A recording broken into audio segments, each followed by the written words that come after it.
First off, just want to thank you guys for joining us here. I know a lot of you are probably kicking off your Dreamforce with us. Super grateful for that. Thank you so much. We're going to talk to you about publishing data to REST APIs with Lightning Process Builder today. My name is Scott Coleman. I work for Cloud Giants. We're a Salesforce partner that helps Salesforce customers get the most out of their investment in the platform. And I'm going to toss it over to Alex to tell you a little bit more about why we're here. Hey everybody, I'm Alex Kenny. I'm a solutions consultant at Cloud Giants with Scott. And like he said, we're really excited that you're kicking off Dreamforce with us. This is my first Dreamforce. So yeah, very exciting way to start it. Okay, so like Scott said, today we're going to be telling you how you can publish data to REST APIs with Process Builder and Invocable Apex. Now, you may be asking yourself why you would implement a simple data integration using this method. It's a really great way for admins and developers to collaborate because using this method, you're using a lot of the features that come out of the box with Salesforce, and you're just filling in the gaps with code whenever necessary. So using this clicks instead of code method allows it to be really sustainable, and if you need to change the criteria in the future, it's a lot easier than diving into the code. So some items we hope that you take away with you when you leave this room. You're going to learn a bit about the REST web service basics, like I said, mostly clicks approach to a simple integration. So all you admins and developers out there can go home and wow everybody at the office because you'll be able to walk away with the process and the code so you can implement this yourself. We'll also give you some guidelines on how to decide if this approach is right for you. Because like we all know, there's about 1 million ways to do things in Salesforce, so this isn't the only way, and it may not be the best way, depending on your use cases. But if you decide that it is right for you, we'll give you some ideas of how you can extend the solution to meet your specific needs and use cases. Cool, thank you, Alex. I want to get some of this nerdy stuff out of the way right off the top. Just want to define some terms so that we're all on a level playing field when we start diving in. So, what is an API, right? Like we hear that acronym all the time, you deal with them every day, but we don't often see it broken out into application programming interface. It's essentially a contract. It's what defines the communication between a component and another component of software that provides services to it. There are a lot of analogies that you could use, but essentially I like to think of it as a contract. It's a standardized way to open up features of your software to other subscribers that need your services. Again, REST is one of those terms that we're going to use a lot today. Like, what is it? Well, it breaks out the representational state transfer.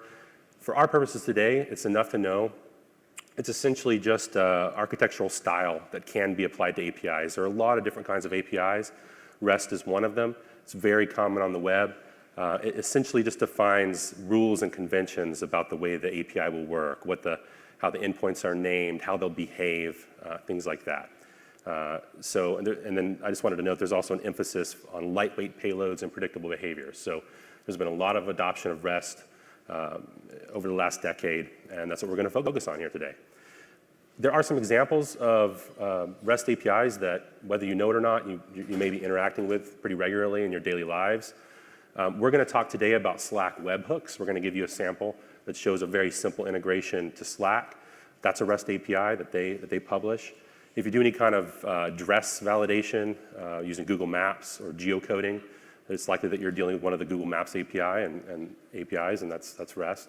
And then, of course, the Salesforce REST API. This is one of the ways that Salesforce exposes their functionality to external applications that want to interact with Salesforce. And then as far as the pattern that we're going to use, we're going to leverage a feature of Process Builder that Salesforce has delivered to us.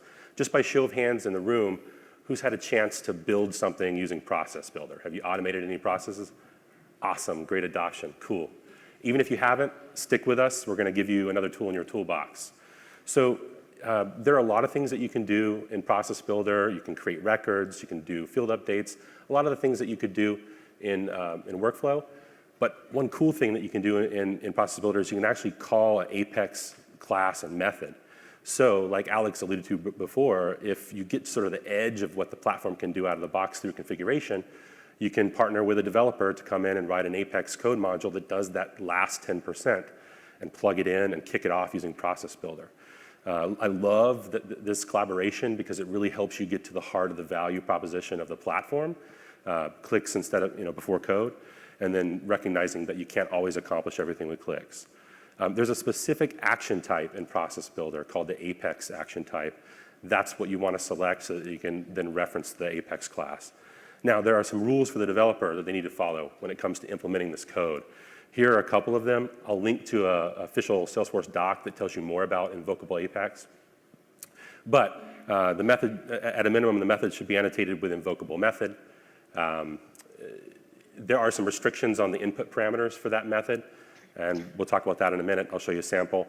And the method has to be static and public or global so that the process can actually see it, so that it shows up in the dropdown on your Apex action. All right, now Alex is going to take us through a quick demonstration here. All right, so we will dive into the first demo of the day. We're going to be showing you a simple Slack integration. I'm sure a lot of you have been hearing a lot about Slack. It's gained much popularity, and it's a really popular tool among project teams, and it strives to increase productivity.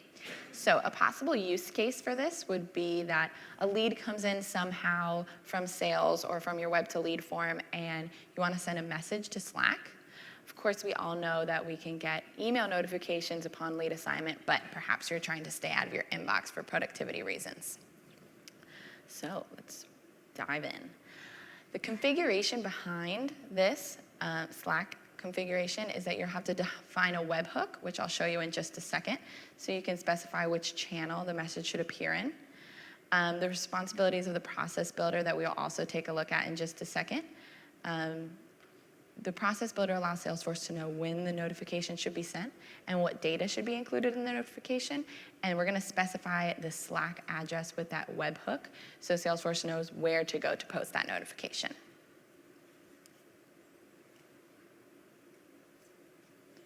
Okay. So to show you the magic, I'm going to create a lead.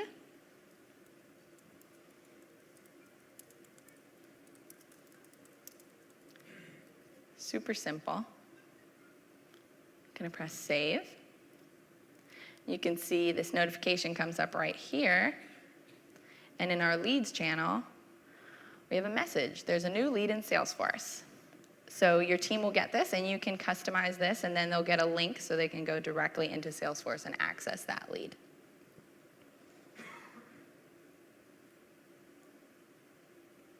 So I'm going to walk you through our process so you guys can go home and do this yourself.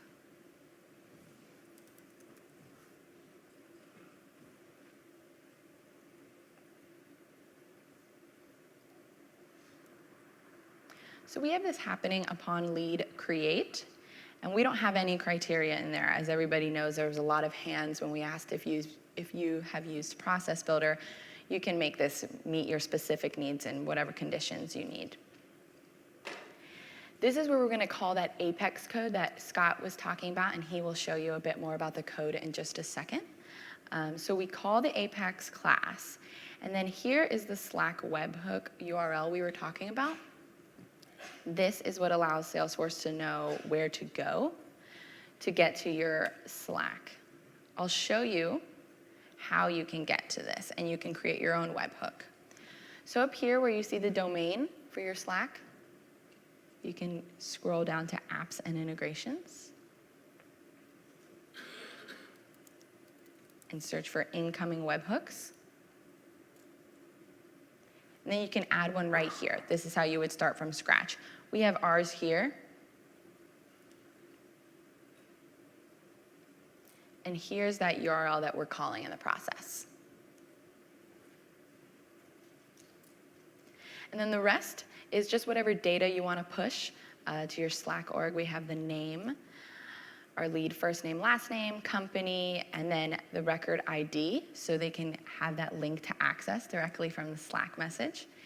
And then you have some configurable message text, depending on what you want to tell your team.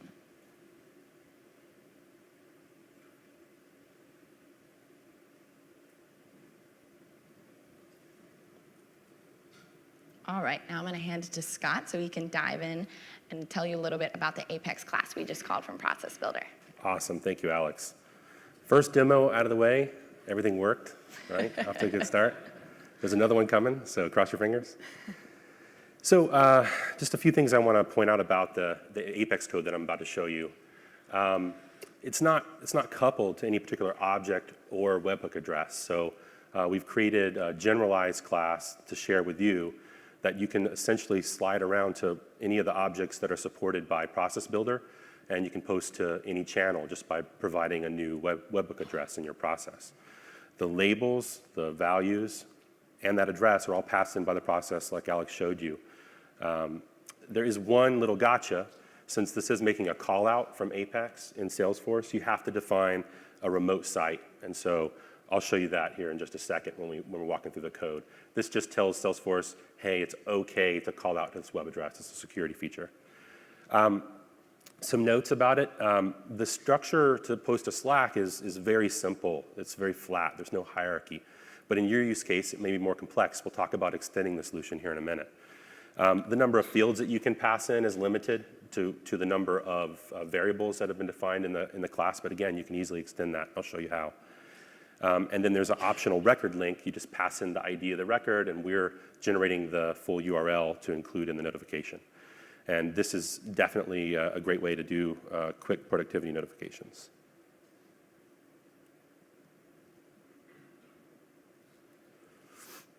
So yeah, let's just dive right into the code. See if I can put you to sleep here. My good friend, Developer Console. All right, let's get some font size here.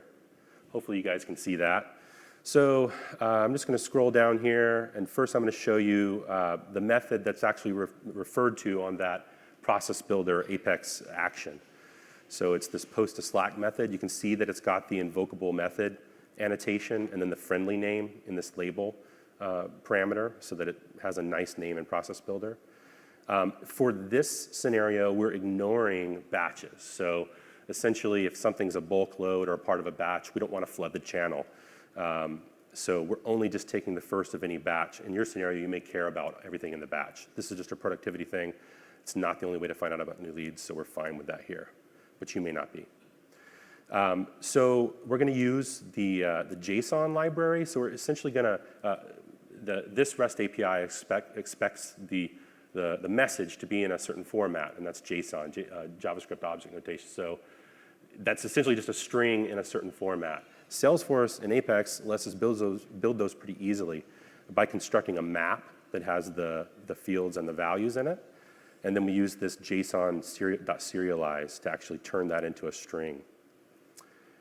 Now let me show you the input parameter. So if you notice up here in post to Slack, we're just taking a single list of payload objects. That's actually a user-created type up here that I've created. This is how you are able to pass multiple values into your Apex method. Though you're limited to one input parameter, it can be a complex type. So you can see that I've annotated each of the members of this class with the invocable variable annotation. And then again, a friendly name here in the label attribute so that it shows up nicely in the dropdown. These are the things that were available in the pick list in the process.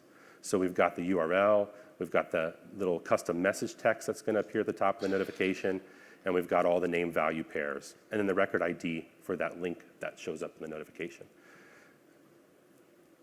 Don't worry, I'm definitely going to share this code so you don't have to jot it down now. And then I wanted to show something else. We are using queuable, the system.queuable interface. This is an alternative to using the future notation. In our usage here, it's essentially the same. So that just means that this is going to be queued up and executed later, usually within seconds, but not guaranteed. And that's just to take this out of process so that while you're doing the lead update, you're not waiting for this message to be sent. You create the lead, you move on, and then asynchronously off the queue, this notification will be sent. It's usually really quick, like you saw in the demo. All right, and now I promised I would show you the remote site setting. So just over here in setup,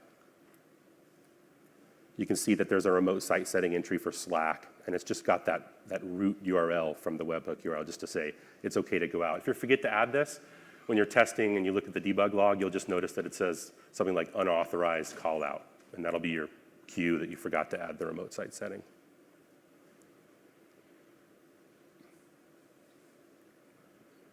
Okay, so let's talk a little bit about extending the solution. So it's pretty likely that your scenario is not quite as simple as the Slack scenario. So, but I want to start by talking about if this pattern's right for you. So this is definitely a productivity integration. This is not a pattern that's appropriate for enterprise-grade integrations where you need reliable messaging, guaranteed delivery, or if it's a business-critical function. There's a lot of great documentation out there from Salesforce about those enterprise integration patterns. I'll be happy to share a link in the chat or feed afterwards. But this, again, is really focused on productivity integration.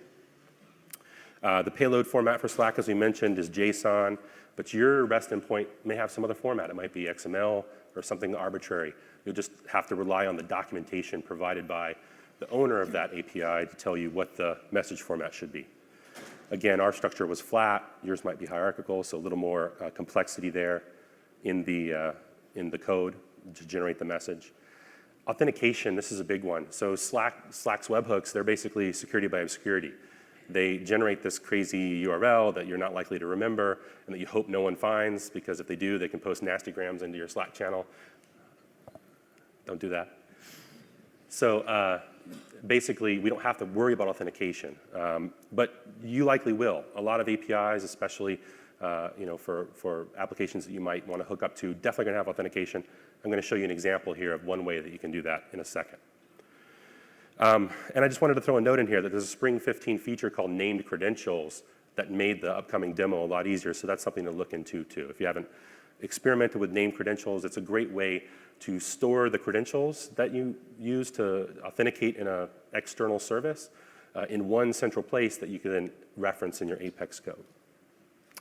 We're also super curious to see if you guys actually pick up this sample and do something with it. So if you do, let us know. You can get in touch with us through the session chatter feed, Twitter, email. We'll definitely be in touch, and reach out if you need help also extending this to meet your needs. We're glad to do that. All right, I'm going to show you another quick demo here. This is a very simple Salesforce-to-Salesforce integration. We're going to actually create accounts in one org and have them show up in another org. Again, I'm probably saying this too much, but you don't want to use this for a business-critical Salesforce-to-Salesforce integration. This would be more like maybe you acquired another company and their sales team has their own Salesforce org, and just for productivity reasons, you want to share some of that customer data. They're going to need to have like a merge process on their side, but I'm just going to show you the mechanics of getting that data over there.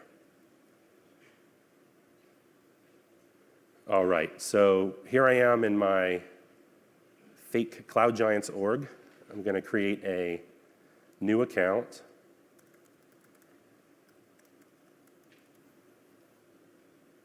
And let's see. Oh, I'll throw just some arbitrary field on here that I totally haven't pre-planned.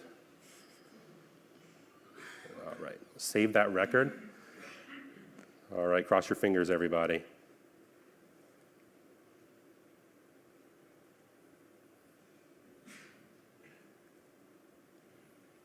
All right, whew. Over here in the Universal Containers org, that account has landed, and you can see that it took on the name of the account that we created, and the SLA expiration date has come through as well. So let's talk about how that's happening. I want to touch a little bit more on name credentials here, just to make sure that I get that point across, because it's critical to this example. It's sort of a new thing that this use case was the first time that I had a chance to actually deal with. So this lets you define the credentials that should be used when making a call out to an external service, in this case, the Salesforce REST API of another org, either per user or for all users. So that means you can have, if every user in your org has a corresponding user in the target system, then you can set up the name credentials so that those are stored in your org on a per user basis. We're doing it in the other way, which is you define one set of credentials that should be used in the target service for anyone in your source org. So I'll show you that. They definitely simplify your Apex code. by managing some of those non-trivial aspects of authentication. In this case, we're using OAuth 2.0. And if you're a developer that's dealt with that in the past, you know that there's some back and forth, there's some conversation there, the managing of tokens, and this takes care of it for you. It keeps the endpoint address in one place outside of your code so that it's not hard-coded. And I'm going to show you two more configuration items that are necessary for this particular sample to work, a connected app and an auth provider. When we share the code, there's a public GitHub repo. There is a document in there that will take you step by step through creating the configuration items that we used for this sample so that you're not on your own there.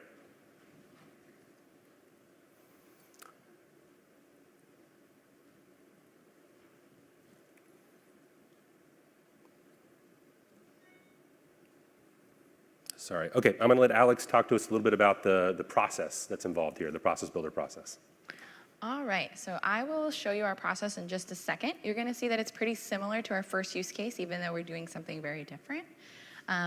Like I said before, our process builder needs to know when should I send this notification, what data should be included, and what we'll see that is different is we're going to specify the Salesforce API endpoint where that notification should be sent, and that's where the name credentials are going to come in and allow us to get into that other Salesforce org. So I will hop back into our Salesforce and get to Process Builder.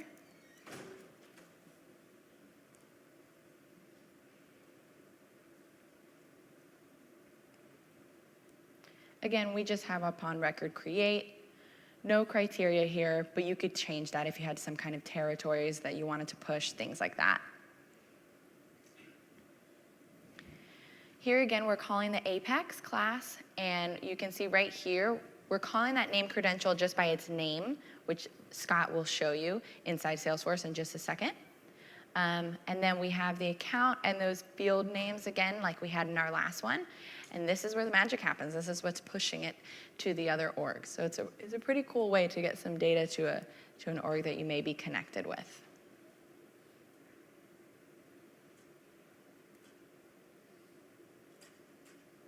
All right, so I'm going to pass it back to Scott so he can show you a little about that Apex class that we just called from Process Builder. Thank you, Alex. So again, the same sort of details here. We use exactly the same pattern.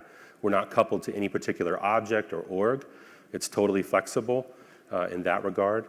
And just another note, this is for productivity integrations for sure.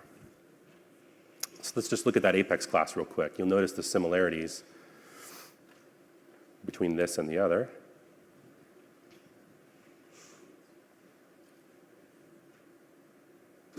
There's my Salesforce publisher. All right, so exactly the same, really, the layout here. There's the method that's actually called by the process, published to Salesforce. In the same way, we're putting together dynamically the field and value pairs to put in the payload. Now, our target is different. So last time it was a Slack webhook URL. This time it's actually the Salesforce REST API, which has its own specification and tells us how to format the message. Again, it's JSON, so we're lucky there. So I'm using that same method of building the map and then serializing that map into a JSON string, into this body variable. And then we're doing the same thing. We're using the Qubel REST API call. The payload class is very similar here. The one difference that's notable is that we're passing in an object name because that object name is a component of the URL that you build to access the REST API in the code. And then the name credential name. So this is essentially telling us what credentials should we use in that target org to connect and access the API. And then the inside of the Qubel REST API call is very much the same. In the execute, we're building our request, we're setting our endpoint, we're doing the call out. We are explicitly setting a content type header here, which is different than the last integration, but everything else is the same. The endpoint here is not formatted the same. You can see where we're building the endpoint. We're actually using the name credential. And this URL format is specified by the Salesforce REST API. And so there you go. Let me show you those configuration elements that I alluded to before. Now, I'm not going to click in total detail here. I really just want to give you a bookmark to see that they're there and that they're necessary. And like I said, I'll definitely we have a document that we'll provide that'll give you the step-by-step to really drill in there. But the key components of it are the named credential in your source org. So let me go show you that. So here's a named credential that points to that universal containers org. You can see that there's a Salesforce URL for that other org. Some of these settings, named principal, that's saying use this same set of credentials for any user in this particular source org. You can see that it's OAuth 2.0. Now here's a reference to an authentication provider, universal containers. So this is another configuration item that you need to put in place. And again, I've got step-by-steps that I'll publish. But what this essentially does is this tells us how to authenticate with that other Salesforce org. So this is actually the connection between us and them from an authentication perspective. And then if I jump over into the target org, there's one configuration item there that's important. If I go to setup, and that's a connected app. This is basically the way to say that we want to allow that external application access and what kind of access, what kind of restrictions there are on that access. Again, this is in the step-by-step, so you can set it up exactly as our sample is and tweak it for your particular needs.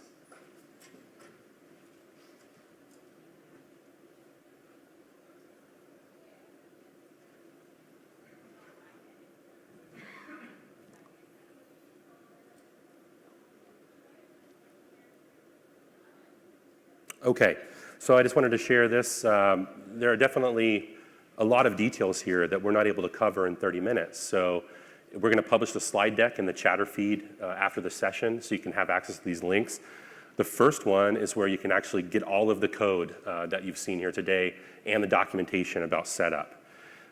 There's some relevant Salesforce documentation here that you can have a look at that helped us as we were preparing for our real-life implementation of these patterns.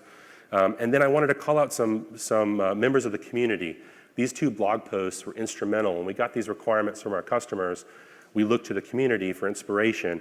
And Christoph Konrads and Jitendra Zha were both very instrumental in getting us there. So I just wanted to link you guys back to the source that inspired us.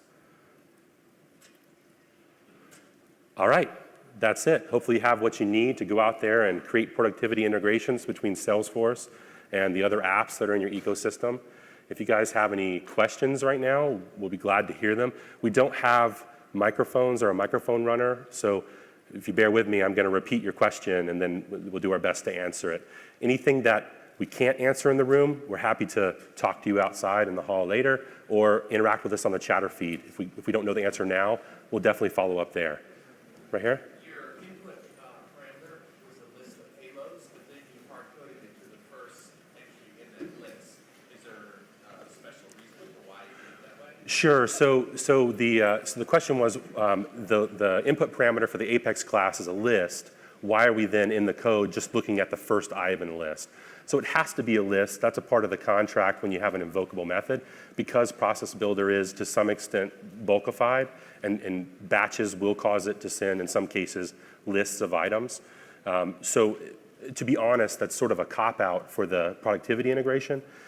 If you needed to handle all of those, then you would have to iterate inside there. So in the Salesforce-to-Salesforce example, you could iterate and build a single message that inserts multiple accounts. But then you want to make sure you're dealing with limits and things like that. But yeah, good point. It needs to be a list due to the interface, but we're just looking at the first element. So in that example, if there's a batch account creation, you're only going to get the first account in the target org. Good call. If you use the named credentials, if you have two orgs, one org with users, the second org with other users, but some of them warn that if you use only standard users, this license optimization? Oh, that's a good question. So the question is around, I think, let me know if I've got this wrong, do named credentials sort of present an opportunity for license optimization if you've got users in one org that need to access data in another org? Because I could use one generic user instead of the I see. So while certainly not a security best practice, you might be onto something there. I haven't really thought through that scenario, but The question is this a way that you could sort of optimize your license usage by having a single shared user in one org that's used by a name credential and do callouts from the org where you're actually having people log in? I guess you could use it that way. I think you're going to find some downsides there too. You'd want to flesh out that use case a little bit more to figure out like what else are you giving up. And also you're talking about a very custom integration there to get the data that you need. Like in our scenario, we're just doing a push, but certainly you could do a call out and pull data in. There may be a better pattern for that use case. Yes, over here.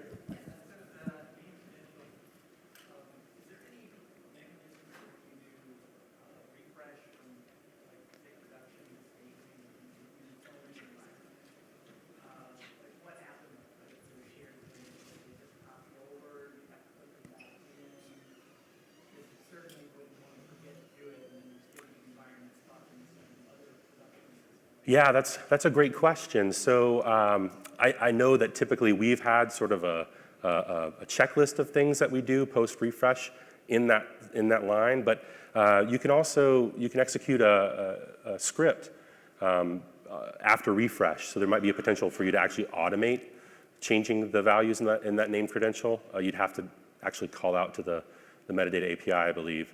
But no, that's a great question. Let's chat about that afterwards to kind of get to the bottom of that.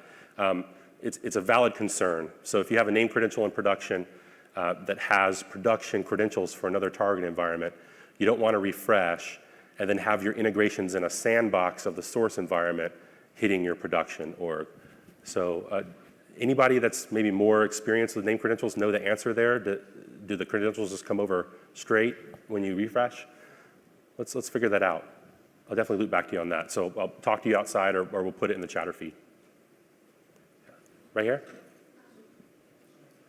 Yeah, go ahead. I know that you talked about this isn't best to use for a critical business process. Yeah.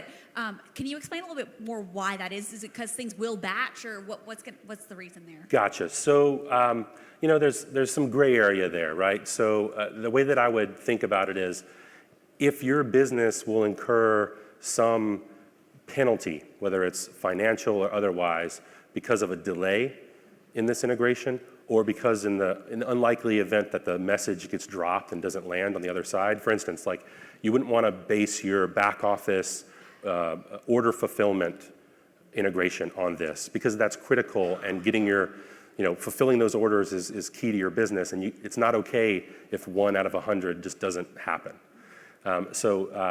Integrations for those scenarios are going to have things like reliable messaging or guaranteed delivery, where you have more than just here's the message, see you later. It's like, here's the message, can you confirm that you got it? Can you confirm that you processed it? Okay, now I'll leave you alone. So that's more of an enterprise scenario. You might be able to take this pattern on the Apex side and make it more like that with some more complex code. You could monitor, you could look for the result of it hitting the other org and make it more reliable. But for this case that we've shared, it's just sort of that quick productivity use case. But does that help? That's sort of the difference. So yeah, that's how I'd characterize that.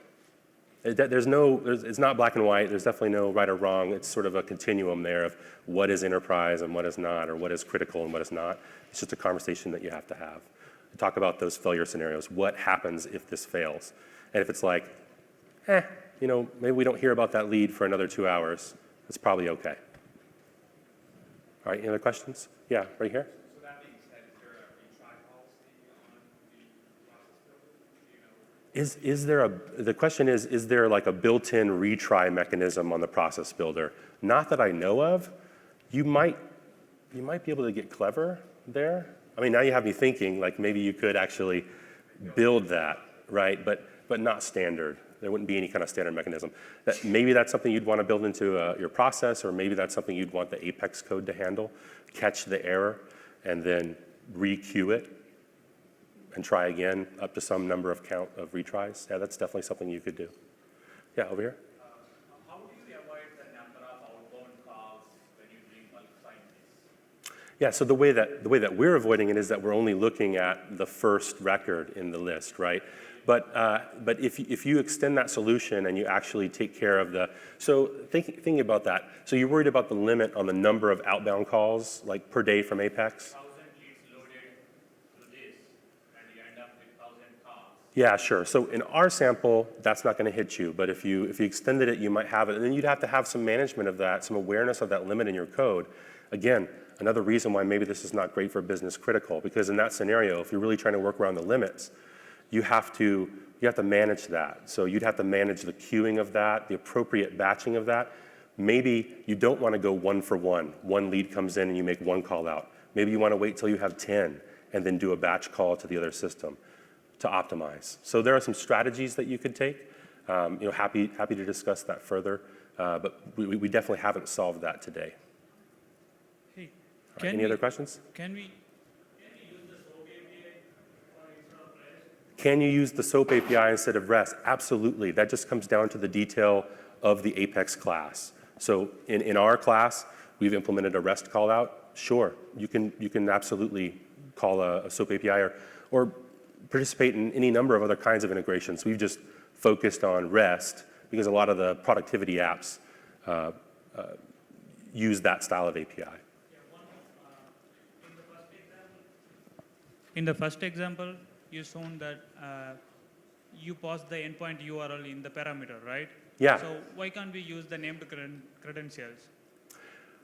You definitely, I guess you could use a named credential there if you wanted to, right? I think there is an option on named credential to do no authentication, I think, right? Yeah. So you could just put the call out URL in the named credential. You don't have username, you don't have password, there's no authentication. Absolutely, I think you could do that. Yeah, that's a good idea. That's a good idea. Any other questions? I'm having trouble seeing kind of back here because of the lights. I hope I didn't miss anybody. All right, cool. Thank you so much for joining us. Have a great Dreamforce, you guys.